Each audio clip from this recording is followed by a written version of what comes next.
बिस्मिल्लाहिर्रहमानिर्रहीम। हर मौसम में कोई ना कोई चीज़ अच्छी होती है। अगर आज मेरे लिए मौसम अच्छा नहीं है तो ये किसी और आदमी के लिए अच्छा होगा और कल मेरे लिए। अगर मैं तेज़ी से नहीं चल सकता तो मुझे फना हो जाना चाहिए। किसी को रोते हुए कभी शर्मिंदा नहीं होना चाहिए।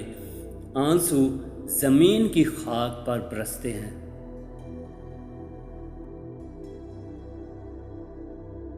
पेंसिल लो और मेरे नाम के नीचे लिखो कि मैं इस इंसान को माफ़ करता हूँ।